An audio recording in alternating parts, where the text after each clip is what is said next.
Achali had heard about the tradition of her husband's people since she became his wife, but she always dismissed it with confidence. Times have changed. The tradition knows this is a new generation, she would boldly say. I would never accept such. I am a woman who knows and controls her own life. Even in conversations with her mother-in-law, Achali stood firm. Mama, women these days know their rights. We are not just meant to follow blindly. Her mother-in-law will sigh and shake her head. My daughter, just pray for a long life for you and your husband. Pray that you both grow old together so that the tradition never has to decide for you. The village of Umuagu was a quiet place where everyone followed tradition without question. For many years, the people believed that when a man died, his brother, either older or younger, must marry the widow, even if he has wives already. They said it was the only way to keep the family strong, protect the widow and her children, and also continue his late brother's legacy. Eze Ugo was a hard-working farmer, loved by all in the village. He had a beautiful wife, Achali, and 2 adorable children. But tragedy struck when Eze Ugo fell ill and died suddenly. His death shook the entire village. People came from far and near to mourn him, and for 7 days, his family sat in sorrow. After the burial, the elders of Umuagu gathered in Eze Ugo's compound. His younger brother Obinna stood beside them waiting for what would happen next. Chief Okafor, the oldest man in the village, said, Achali, you have mourned your husband, and we understand your pain, but our tradition must be followed.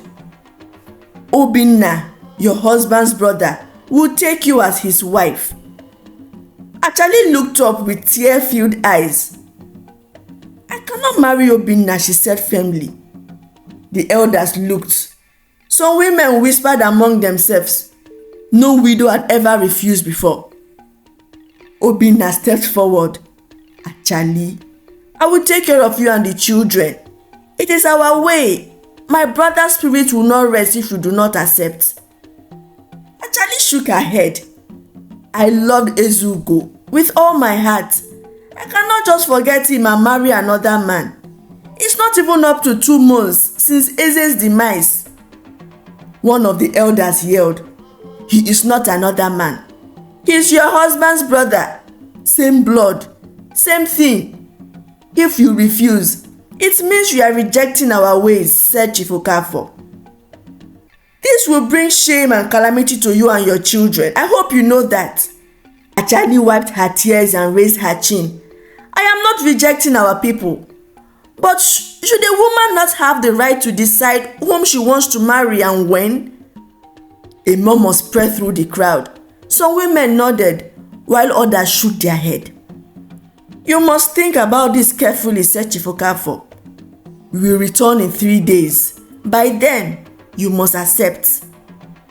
That night, Achali sat alone, thinking.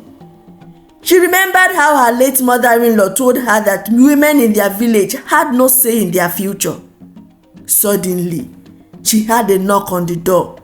It was Nneka, her friend, who is from that same village. Achali, Nneka whispered, I know you are brave, but you are also in danger. The elders will not take your refusals lightly. What do you mean? Achali asked.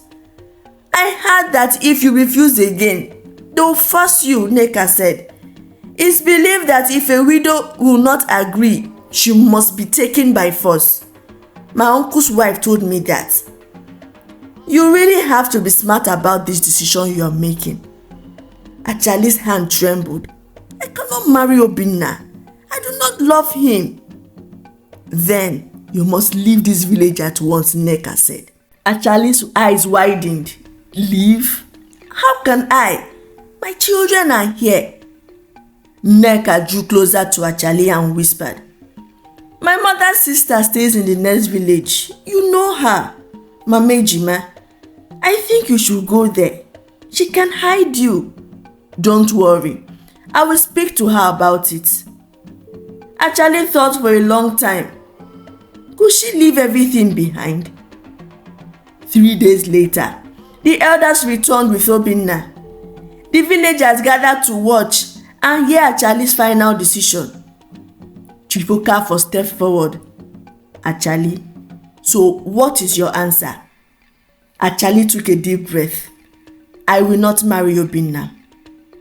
You are bringing a curse upon yourself, an old woman cried. Your husband's spirits will be angry, another man shouted. Obinna got up angrily. Achali, why are you so stubborn? I have made my choice, Achali said. Chief Okafor said boldly, then you leave us with no choice. That night, Achali packed a small bag with her children's clothes. She knew she had to leave before morning. She carried her youngest child on her back and held the older one's hand. She tiptoed past the sleeping guards and reached the village gate. Suddenly, she heard footsteps behind her. Stop right there, a deep voice commanded. Achali's heart pounded. She turned to see Obinna and 2 other men standing with lanterns. Where are you going to? Obinna asked angrily. Achali's mind raced. She had no choice. She grabbed a handful of sand and threw it into their eyes. As they stumbled back, she passed the gate and ran into the dark road. Achali ran as fast as she could, her heart pounding in her chest. The road was dark. Her children clung to her tightly. But she was not fast enough. Suddenly, strong hands grabbed her from behind. Achali screamed, struggling to break free. But Obinna and the 2 men held her down. Where do you think you are going to, Achali? Obinna's voice was cold. Do you think you can escape tradition? Tears streamed down her face as she fought, but the men were stronger. They dragged her back to the village, ignoring her cries and pleas. They took her straight to Chief Okafor's compound. In no time, all the elders assembled, their faces stained. Villagers woke up, forming a small crowd. She tried to run, one of the men announced. The villagers gave a shocking look. Some women whispered among themselves, shaking their head. You? Chief Okafor said, you have disrespected our custom. You must be punished. Achali dropped on her knees crying, please, let me be. I do not love Obinna. I just want to mourn my husband in peace. Chief Okafor shook his head. A widow does not choose. The ancestors has decided.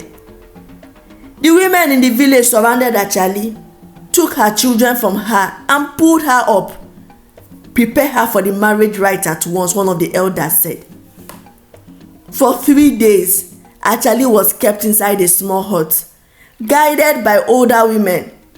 They dressed her in a new wrapper and prepared her for the wedding ceremony.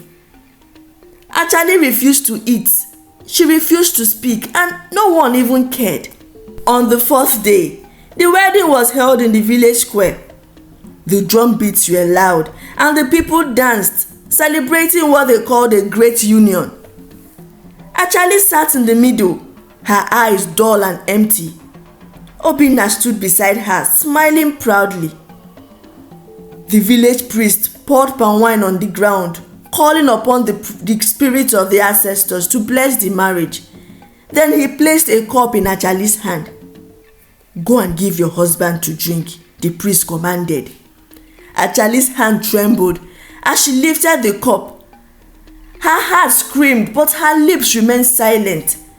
She looked at the villagers, at the women who had suffered the same fate, at the men who controlled their destiny. Slowly, she raised the cups to Obinna's lips. The crowd cheered. Finally, tradition had won again. The celebration went on for hours, but Achali felt nothing. She was now Obinna's wife, but her heart remained with Eze, her late husband. As the villagers danced and sang, Achali sat still, her face blank. When the ceremony ended, Obinna led her to his hut. Their first night together was cold, and the silence between them was heavy. "Don't worry, you will learn to love me," Obinna said, placing his hands on her shoulder. Achali flinched but said nothing. She knew her fight was over that night. Achali laid beside Obinna but did not sleep.